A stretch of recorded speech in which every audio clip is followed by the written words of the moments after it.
Welcome to the Performance Formula with Jody Martins.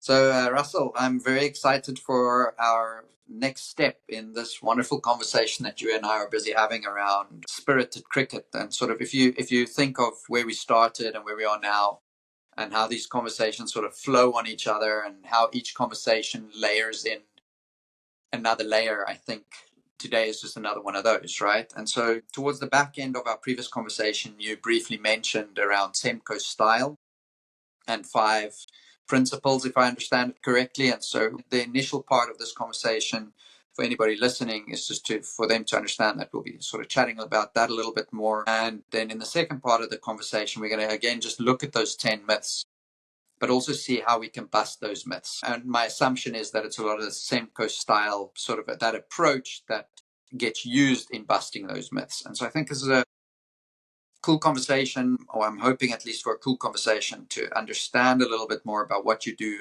how you go about it, and sort of how that can help teams at the end of the day be champion teams. So yeah, welcome back. Thanks, Jody. It's awesome to be back. I like where we ended off last week with the champion teaming ebook. It was really cool to look at the soft skills and how the soft skills essentially oftentimes in cricket spaces gets overlooked or underrated in a way. And I think today's conversation might just enhance it even further and see the value of soft skills coming through in terms of the culture space, and how we relate one to another. Because soft skills are all really about people skills, to be honest. And this is all about how to effectively work with one another. Yeah. And I mean, if you think of teams, there's this, and you and I are talking teams in terms of sports teams, but it goes beyond that really. And I'm sure we're not going to drift out of the weeds here in these conversations because we're talking about spirited cricket. But maybe to everybody listening, I just want to say that you may be in a team at your job. You might have a corporate career, but even within that, you're functioning in a team. We're functioning within teams as families. So we're functioning in teams in relationships with other people. Maybe it's just your wife, maybe it's just your girlfriend, maybe it's your brother or your sister. And so all of those are little teams that at the end of the day get made up. And I'd hope that even though you and I are having this conversation in this way, just around spirited cricket, that people can also find value in other parts of their life where there's these little teams that exist. At a larger scale, even in South Africa, we are a team as a South African country trying to overcome a whole bunch of things. And I think you and I have touched on a lot of these things since last year, just before the World Cup, which was about May. 10 or 11 months, you and I have danced around a lot of these topics, and it feels like we're finally getting to some of the solution, like really, really to some of the solution with some of these things. So I'm really looking forward to maybe this conversation and the next couple that's coming after this. Maybe to make it easy, I'm just going to throw the ball in your court, and you just take us where you want this to go for the next little bit. I think we start with, as you mentioned before we start recording, that we want to sort of look at the whole Semco Style as an approach when it comes to understanding champion teaming. Yeah, thanks, Jody. The nice thing about how I discovered Semco Style for myself. Now, Semco Style is based on actually an actual company, so it's perfect what you said earlier. This can pertain to a lot of people that are working, say, in the corporate sector outside of sports spaces. But because the concepts are universal, it can be transferable. Because really, what Semco Style and Semco is all about, it's basically a practice that becomes theorized, that can be applicable to anyone who can take it forward. It's some form of it's not a recipe for a certain answer, right? It's more of an invitation to look at things differently. So it's non-prescriptive in its modality, and it's people-centric. So Semco Style, really, as I said, it's an existing company that's landed up in the 80s already, and that's proven success and increased its profit margins and so forth in different sectors.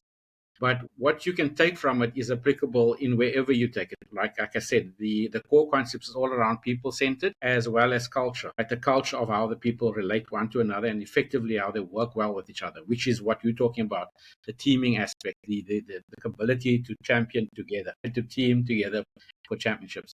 So that's the beautiful part about Semco Style. It's about working wisely around humans instead of smartly around structures or systems. So I know you would like this phraseology, particularly in cricket. So if we zero in on cricket spaces for now, In cricket, you often hear about, it's just assumed in a way that techniques is critical. That goes without saying. If you don't have the capability or the technique, the wherewithal to play the game, you can't progress to the higher levels, right? So technique needs to be a box ticked in a way, right? That's one aspect. But then the other component is, which you often hear, particularly if you go higher professionally, you'll hear the phrase, particularly when it comes to mental skills or the abstract side of things, just trust the process, right? They always talk about processes. And obviously in a corporate sector, processes mean a whole bunch of things. It talks about routines or systems, that's policies and procedures and all those sorts of things. But in the cricket space, processes tends to be a somewhat of a aloof concept, an undefined little space. Now, if you look at what we're about to talk to today, we have technique, which is, like I said, a foregone conclusion, plus this process, which is a little bit abstract. And if you only operate there between those two, or that quadrant, if you want to call it, vertical and horizontal, you're going to struggle to actually get the best out of yourself, because you completely disregarded the people aspect, the way that people relate to each other, right? The human aspect, the heart aspect, as well as also how we relate interchangeably or interconnectedly, right? So that's where the culture aspect comes from. So on those quadrants, you really need to have people and culture as part of it. And that's where Semco fits in. Semco fits in between those two, between people and culture.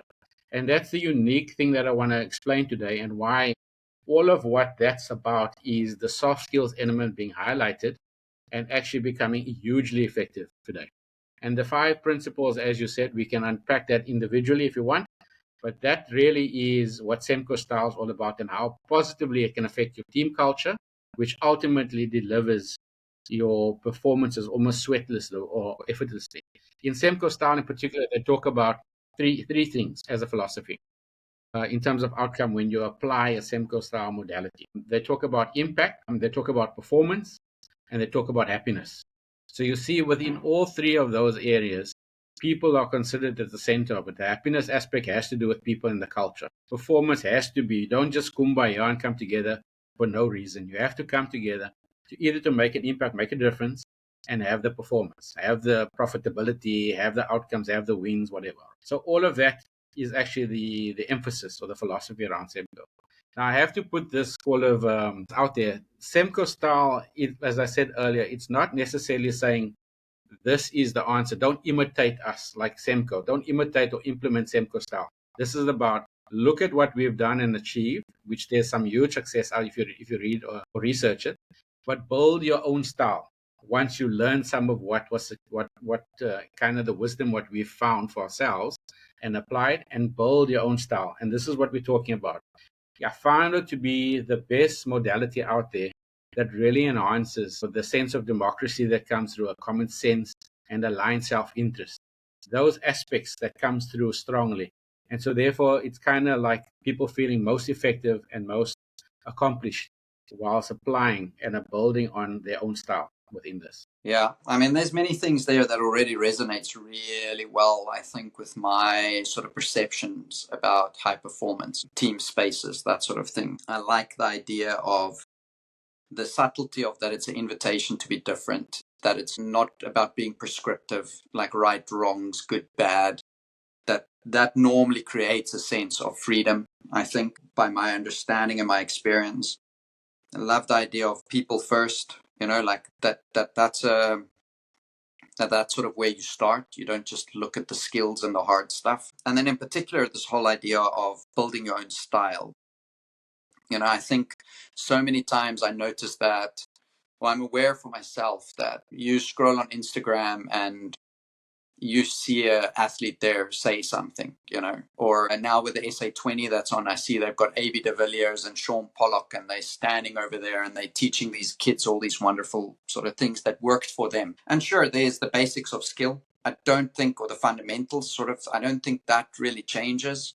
But I think what makes the best at times, whether it's teams or individual, is that they find their own groove, they find their own uniqueness, and they become good at that.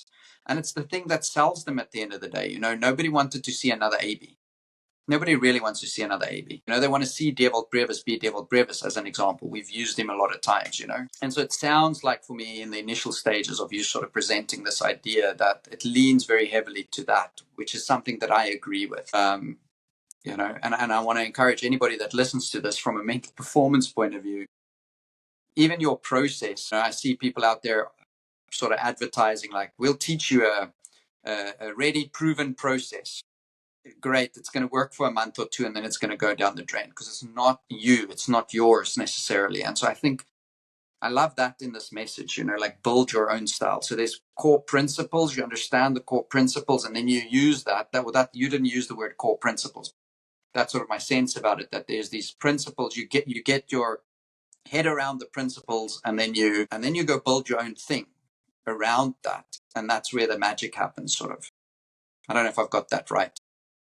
No, 100%, and that's so beautiful that you've echoed that, because often it's basically, it comes down to that identity. Like, why do you try to mimic another, right? So you create this model for yourself, and it goes back to, and I'm just going to mention it because we've spoken about it in the last conversation with desire. We're mimetic by nature, right? So if we don't choose our models carefully, we tend to want to be just like another. So this super me image of who that might be, instead of actually discovering the capabilities within ourselves and sharpening that. So what this modality does, it actually highlights and points straight away back to yourself. Yes, we can be inspired by another, having done that, but it has to be sharpened within yourself. And I just want to mention this, like we spoke about it quite comprehensively. It starts really, if you're looking, Semco Style is sort of a pathway or kind of an invitation to discover that more and more. But it has to start with desire first, like we reiterated before. The desire has to move from the I want, what do I want, right? Don't copy another, be yourself, move from want and the whole will aspect to who am I? Who am I really?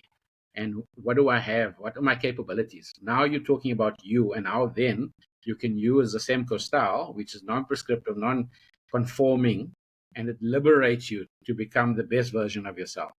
And that's what we're about to discuss now. So with these principles and this pathway, it actually liberates you to be more and more and more of yourself without, call it, the trappings of getting lost in another. You really, truly feel liberated to be yourself holistically. If you don't mind, I can just move on into Semco Style. So I was like, I'm so curious about this, to unpack this with you a little bit. So like, what are these principles and how do they apply, right? So that they're non-prescriptive, and my words, give people the freedom to sort of be, and go perform to their best.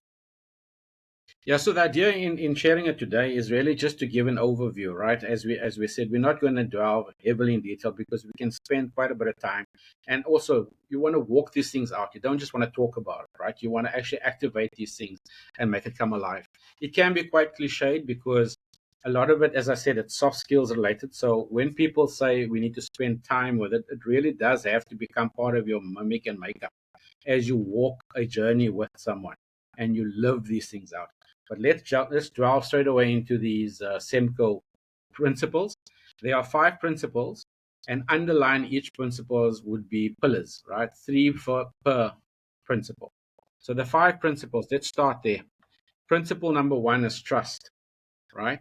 And we know how important that, just generally in life, how important trust is. If you don't have trust as a glue of any relationship, nothing will succeed and actually flourish to any form of significance, right? Trust is the first one. I'm going to come back to the pillars later. Then the second one is alternative controls. Now, just note there that control is still an aspect, but it's alternative controls, right? It's a manner of being in control without controlling. And that's the subtlety. How do we get that right? So alternative controls. Can we look at the way we're actually doing, kind of creating accountability or responsibility? Can we relook and refashion that? Then the next one, the next principle is self-management. A lot of the systems in the world, or the trends of the world currently, is moving to independence in a way, or call it distant working at your own leisure, at your own pace, a sense of autonomy. So self-management is part of the future trending of where work is going, particularly around when COVID came into being. It became even more of a trend of a kind of buy-in of where the world is going. And South Africa is no exception to that, right? The fourth principle is extreme stakeholder alignment. Now, wording is uniquely chosen because it really, with Semco Style in particular, if you delve into it, you'll see how extreme they were. Any form of stakeholder, this includes outside forces, your clientele or the world at large, even your competitors. Semco Style was actually encouraging alignment even with your competitors.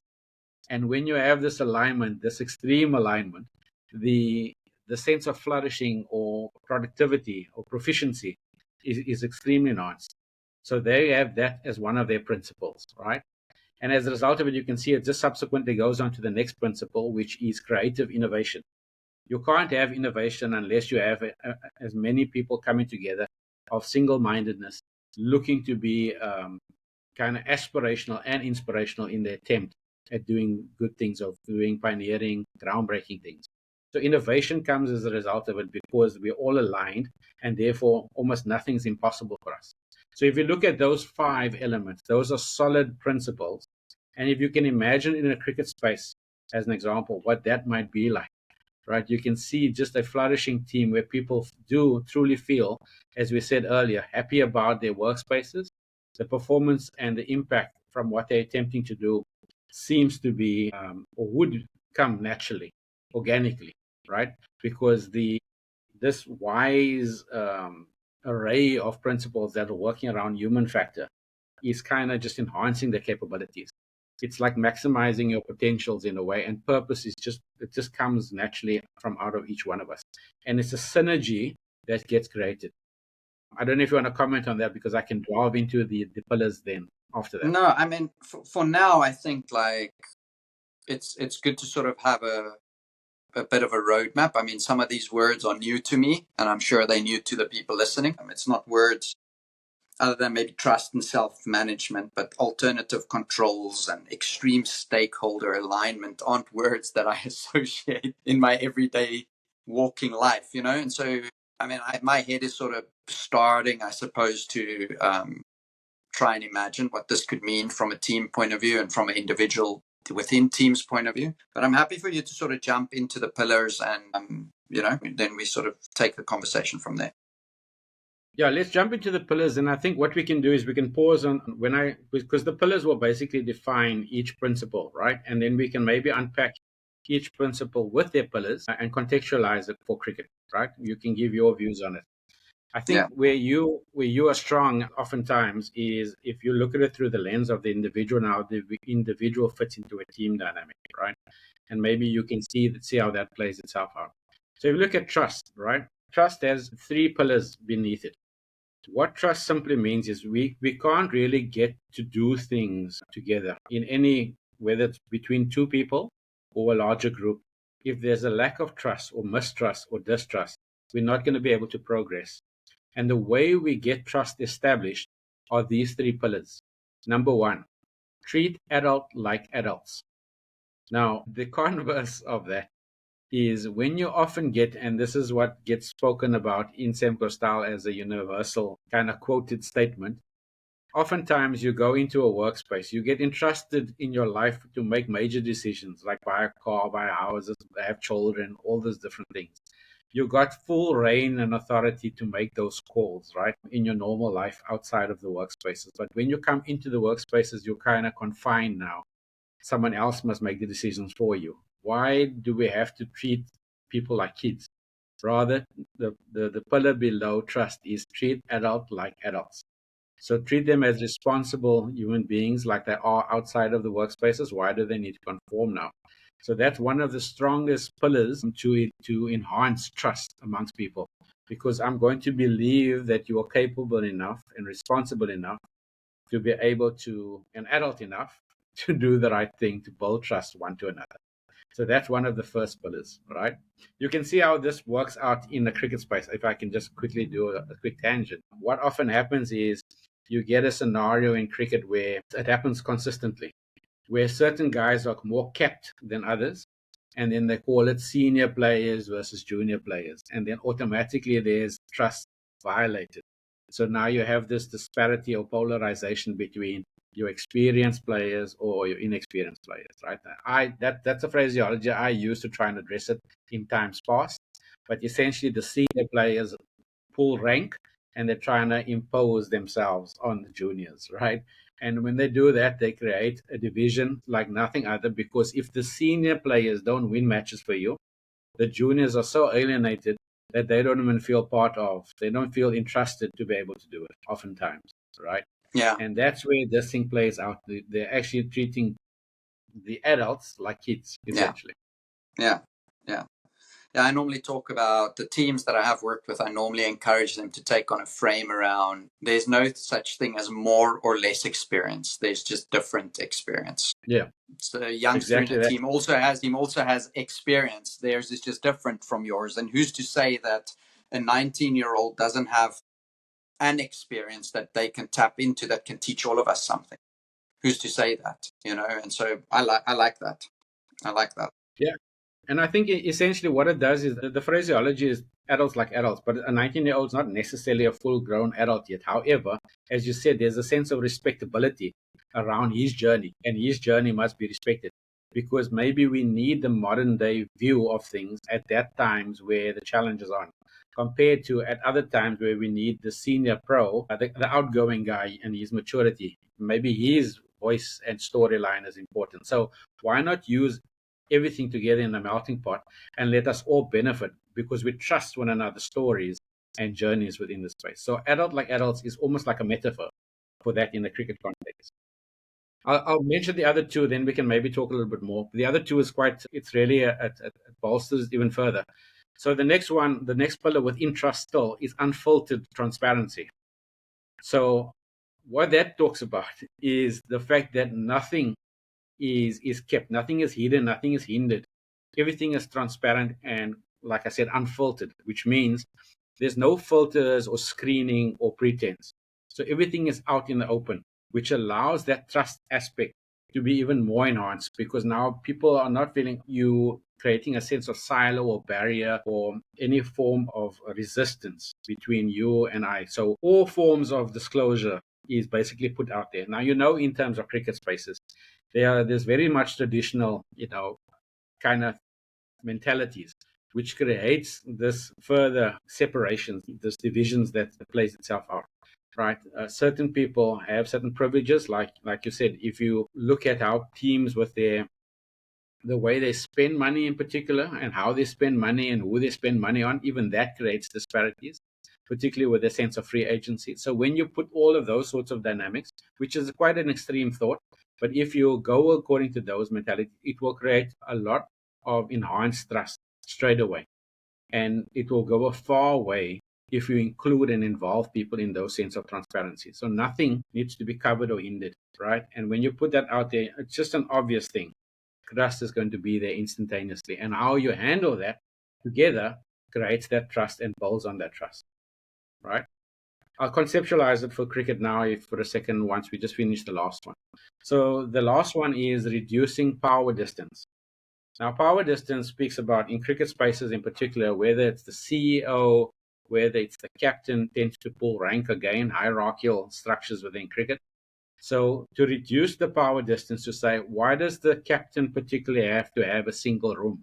As an example, reduce the power distance. You either give everyone single rooms or you don't give anyone single rooms. They all share. You know what I mean? To reduce the power distance, no one is more important than the other. Now, we understand roles and responsibilities. But again, as we said in previous times, maybe the captain's role should be the biggest servant of all, right? So he's actually our biggest leader, so therefore he can take the biggest. Why does the captain particularly have to get or the CEO, tramping on toes here in a way, but why does he have to have his own unique parking space outside the building? Those sorts of things. So if you reduce the power distance, it allows the trust aspect to be enhanced again, right, and improve. When you take these are practices, right? So when you take these practical decisions as a team, this enhances the trust aspect. And you can see how that plays into the gelling, the natural gelling of people. People will be knitted together heart to heart based on the fact that these practices enhance or tighten the trust dynamic within spaces. You can see now this is just naturally how we do things off the field, But as soon as we step onto the field in battle, when we are facing opposition, the trust that we invested into off the field plays itself out in the middle. Because you can see partnerships in the middle will, there's already a sense of reduced power distance off the field. So on the field, it doesn't matter if I'm a tail ender batting with number 6, I would look to stay there because I don't feel like I'm less than and I can't do this. I can actually support him to get to his 100 or win the game or whatever it might be. Those type of scenarios. So this is where trust number 1 as a principle is supported with these pillars, those 3 pillars. So I'll reiterate again. Treat adults like adults, unfiltered transparency, and reduce power distance. Yeah. I mean, those things are quite simple, in their approach, right? I think they're fairly practical by the sounds of things.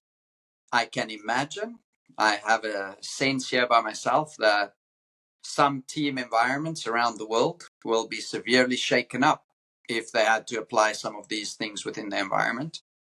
However, the payoff, if you have increased trust within your environment, I think should be worth taking, not the gamble or the risk, but should be worth making the change, or seeking to do things differently. And I think that's what this is, right? It's an invitation to think of things differently. I think a lot of our structures are set up in a hierarchical sort of way. You think of school. When you're young, you work your way up to grade 7. Then you're the main peanut in the packet at grade 7. You can walk around with your chest all puffed out, and you can have all these young pups down below you, and you can feel like the bee's knees. And then the very next year you go to high school, and then you're the lowest of the low, basically, to the point where you could be ridiculed and be pulled apart, and your whole personality can be broken down. And then you work your way back up to being a matric, and then you're a matric, and now you're the bee's knees again, and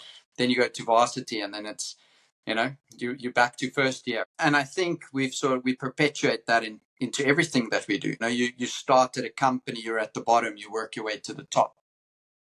Now, what I love about what you're saying is that, yes, even though the system might be that, there are these different roles that you need to play. Even though you come in and you are younger and you maybe do have less experience, it's about setting up an environment, not creating more disparity between those levels, but rather closing the gap between them, which I can only imagine enhances collaboration, down the line.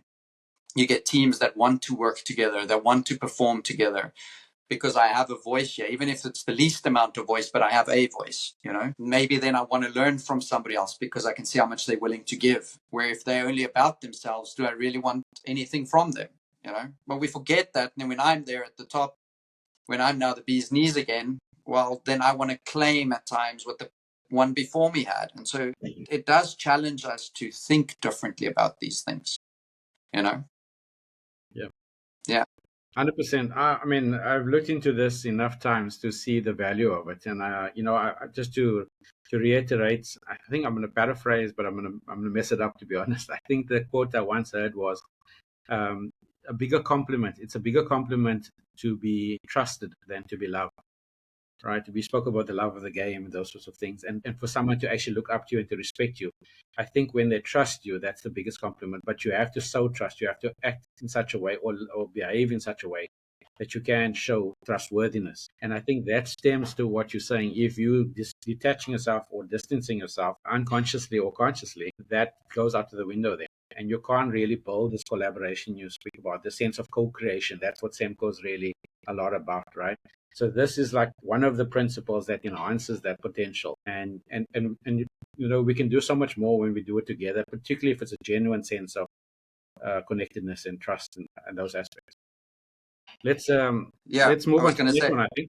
Yeah, I was going to say, take us through this alternative controls. Yeah, alternative controls, as I said, again, a lot of the people tend to think, because this is a management system or that is applicable universally, but it tends to think that you have no control.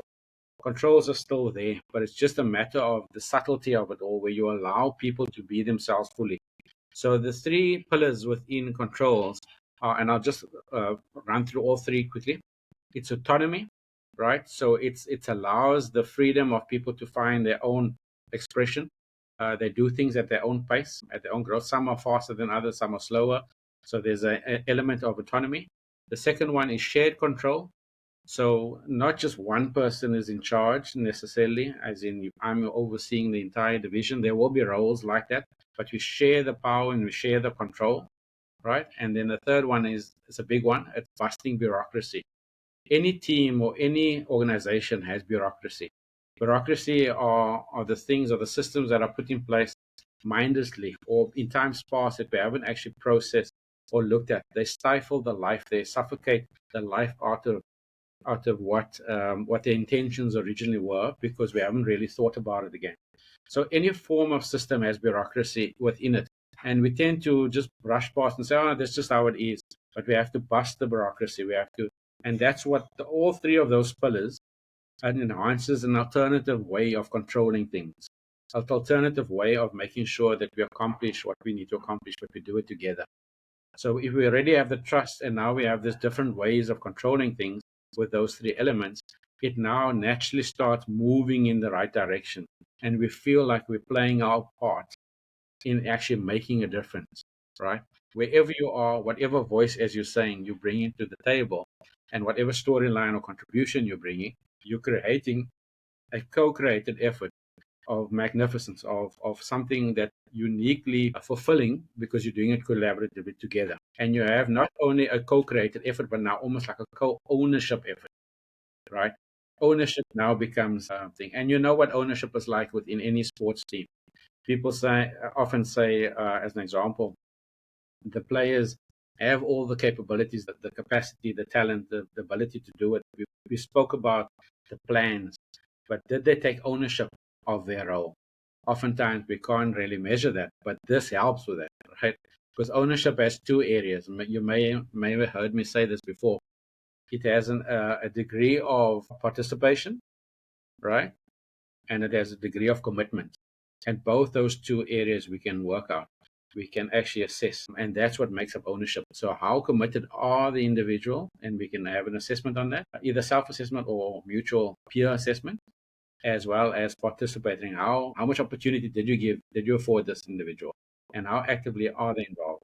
So on each end of that sense of ownership, you have either a comfort zone, right, or a frustration zone, right? And that's what Semco Style actually addresses when you apply these principles. So those three are autonomy, shared control, busting bureaucracy, and that's what creates alternative control. Yeah, I like that. My head bounces into all sorts of different directions when I hear you speak of this. I have a big belief that in order to perform at your best, whether it's as an individual or a team, we've got to be able to be responsible or responsible in the same sort of sentence, right? So if I am responsible for my actions, then I can become responsible. In other words, I can choose my response. And so much of what we do at times is to be very reactive to things, where a lot of this sort of seems to me speaks to that idea. Because in order for me to be responsible, I can't, like in a simple way, right? You can only, from my point of view, you can only control your thoughts, your emotions, the things you say and the things you do.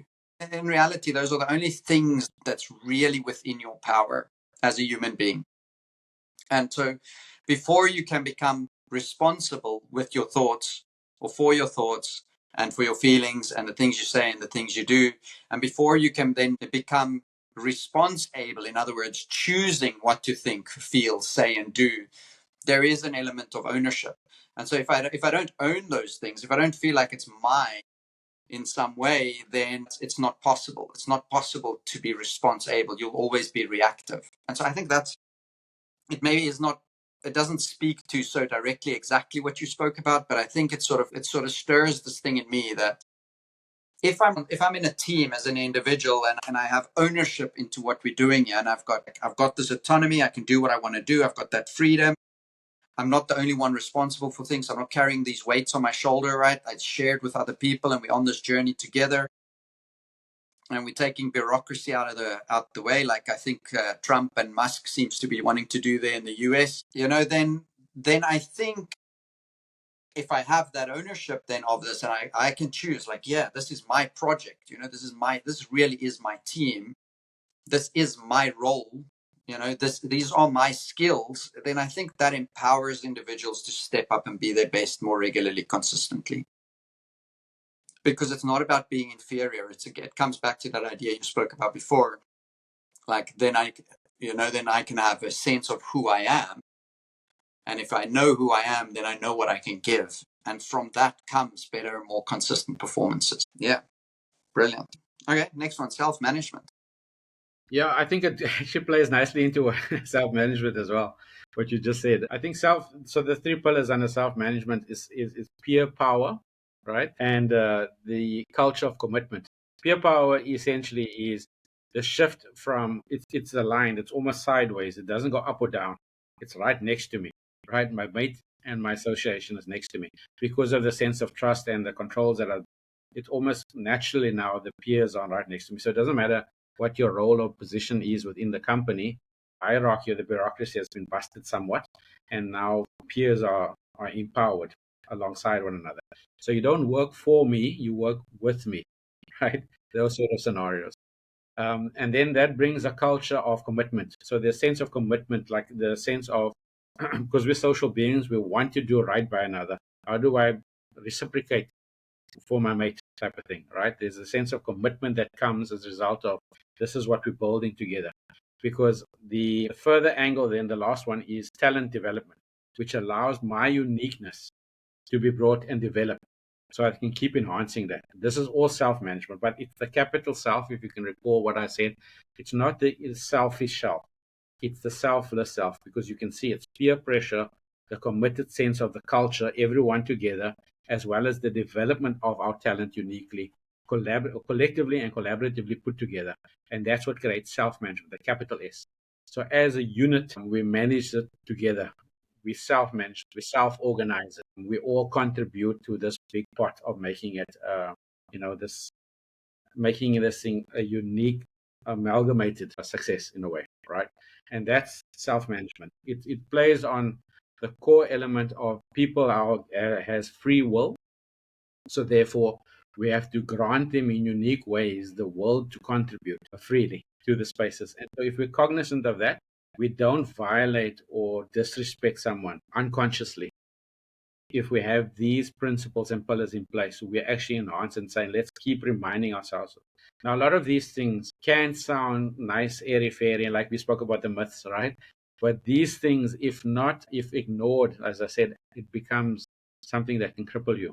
But if you intentionally activate it, it gets something that can accelerate you massively. And it will be a deepening, satisfying effect. And as you can see, we built for self-management because we manage our lives privately. So why not together in the workforce as a And some people aren't great at managing their lives privately necessarily. And so what a great thing a team can do to potentially teach somebody about that,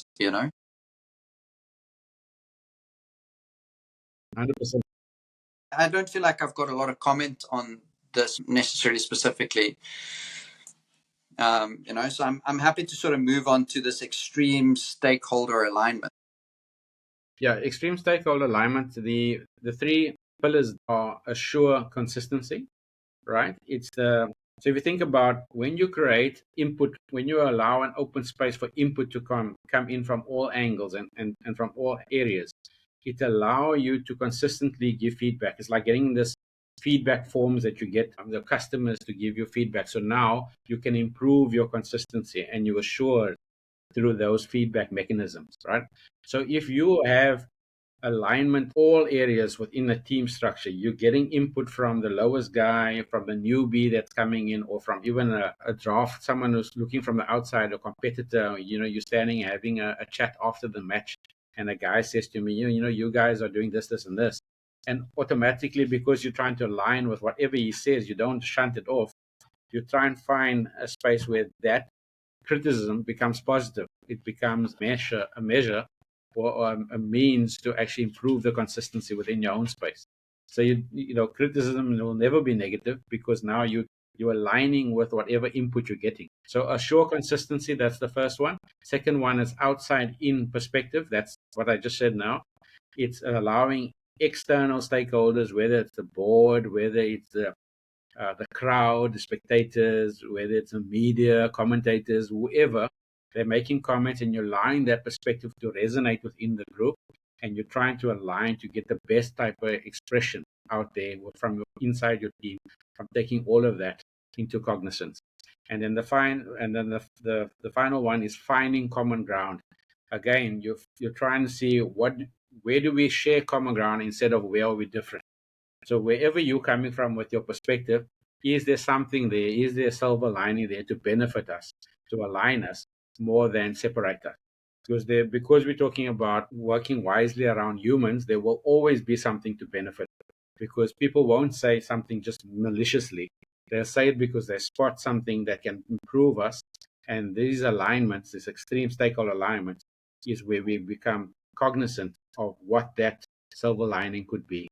So it just keeps perpetuating good to great type of experiences where we're cognizant of stretching ourselves on the basis of input, and greatness can come from anywhere. Yeah, I'm reminded of a couple of sort of ideas that I've tried in the past, and maybe to those listening, hey, maybe some club coaches listening to this, right? This is where my head goes. I know our intention is to sort of speak to higher levels through these conversations to a certain extent, but maybe it's some club coach listening to this. I remember every year I used to send out a form at the end of every season, and I would ask uncomfortable questions to which I would not want answers necessarily. I'd ask it of all of our members. Things like, what did you think of the head coach, me being the head coach? But what are you thinking of the clubhouse? What's your overall experience here? And so a lot of that textured our committee at the time. Obviously, it was done through the committee, and they were sort of happy for me to do it. But I was always pushing that there's a larger sort of thing at scale here. It's not just our little team here. There's more things beyond this that's contributing. There's parents that are paying their good money out of their pocket for their child to come here on every Saturday. And so their voice should also be important in terms of how we choose to move forward, you know? And so I think that something like that, right, fits to me in this category where you're extreme in knowing maybe who all your stakeholders are, and you align to all of them, not just the immediacy of your team or an individual or, you know.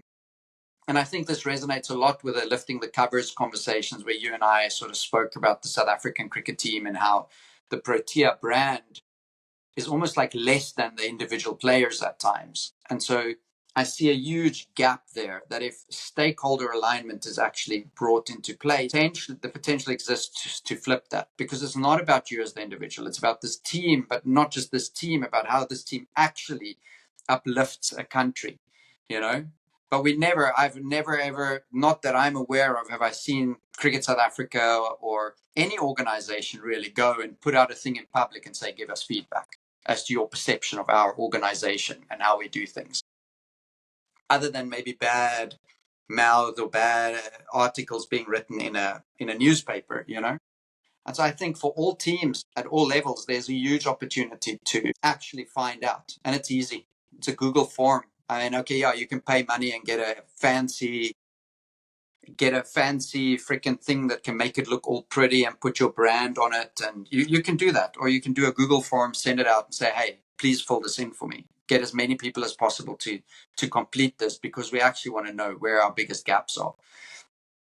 You know? Yeah. And sometimes it's hard and tough conversations within and with people without to really understand, well, what is it that we need to do to make a shift here, to move forward. So yeah, I think that's pretty awesome. There's two potential angles to come from that was too important what you just said. The one angle is to come from inside the team space, right, where you disregard, or sorry, you actually brown nose, the institution above. So you toe the line and you appease your masters, so to speak, right? Your people who are paying your salary. So you kind of toe the line, you keep doing what they want, and you forget about everything else, or you become so important that everyone is there just to support you because you're the primary product offering. So you disregard everyone as a result of it, and that's dangerous on both accounts. When you use the other angle from the institution point of view, where you become so autocratic, we've got jurisdiction of running cricket in this country or whatever, or this area, I own this team. So I can call it and dictate and almost autocratically kind of just sway it one way or the other. A lot of these teams tend to be very cutthroat and they fire the coach instantaneously and they scapegoat, the old philosophy. But if you don't open yourself up to this sort of alignment, those are the negative side of things that can occur when you don't have any sense of feedback. So it's all about self then, and you don't elevate it to the big S with the alignment that goes with it. So yeah, I just want to mention that. We can go on to the next one. Yeah, last one. The creative innovation. That's right, yes. So creative innovation, there are three pillars there. It's quite simplistic. It's the creative space. So you create a space. I often heard people speak about if thinking is a value, right? They often have a thinking chair. They put themselves in a space where they can think, where a kind of inspiring view of some sorts, and it sparks this creativity on the inside. So similar to a thinking chair for thinking creatively, we also have a creative space. You create a space of creativity, not just leave it to chance, right? So creative innovation requires a creative space. Secondly, it creates entrepreneurship, right? Where people are thinking, what do they call it? Proactively about this, how we can actually market ourselves and further ourselves entrepreneurially, right? To expand our brand, so to speak, but in a healthy fashion with the innovation, right? Not just for self-seeking purposes. And then lastly, the continuous experimentation. So you're constantly in this learning or experimenting with new things. That's sort of the pillars. You constantly have to think deeper to evolve, not just yourself, but the institution or the group setting. You're creating that innovation in an active manner. It's the sense of being teachable, right? You're not closed off. Oh, I know enough. I've graduated, I qualified, I've achieved certain things, so I don't learn anymore. You stay a constant learner. And I think the phraseology that's floating about lately is learning. You have to constantly be in that perpetual learning phase, but make it part of your innovation, not just learning for, oh no, I got a lesson that I need to kind of grow from in a way. It's part of progressing forward, not just learning for the sake of learning, but progressing forward. So that's what creative innovation and the three pillars that falls below. And I think what you said earlier about Cricket South Africa as an example, you're not going to get to this creative space easily unless you touch on all of the other aspects in a holistic sense. And that's what makes this thing flow so effortlessly, because they're intertwined. So those are the three for creative innovation. I was actually just thinking that these, as we've spoken about these, it's almost like the one leads to the next, right? It's not like you could really say, let's tackle number 5 first. You have to start with a trust. You have to almost like have that in place first. That's the sort of framework. Then you can, once we trust each other, then we can start saying, okay, cool, who's taking control where? How are we collaborating? How are we working together? Because I trust you now, but now we got to sort of figure that part out. Okay, cool. Once we have that, how do we maximize that? How do we self-manage that? How do we come together now even more, essentially, through managing this as efficient as possible? Okay, cool. Once we've almost done that, that almost all seems in-house, right? Now we say, right, how do we take that outside? How do we take that to our wider audience and we align with our stakeholders more? And then the final step is, okay, cool. How do we step into like really stepping this thing up and taking it to the next level? It sort of flows beautifully. And I think there's a lot in that as little stepping stones for sort of people to look at. But also I want to encourage people that if they're sort of listening at this, right, and they're interested in figuring more of this stuff out for themselves, whether they're a coach or whether they're an athlete in a team that feels their team needs it, or whether they're a parent that's at a club or a school where things are not going well and like there's a bit of a argy-bargy going on every now and then. Like, I want to encourage you to just reach out to Russell, right? This is his expertise. I think I have a sense of it, and I can certainly do this type of work. It's not my expertise though, right? And I think there's a lot to be said for that. There's a lot to be said for being able to sort of navigate the team organizational space and help those sort of types of things step it up, right? I mean, you hear so often, as an example, I know I'm going to come to South African cricket again, but it's so relevant for me in this conversation. You hear often how we speak about that we're not leaders, we're followers, right? And I think I see little glimpses maybe in our test team that's a bit different.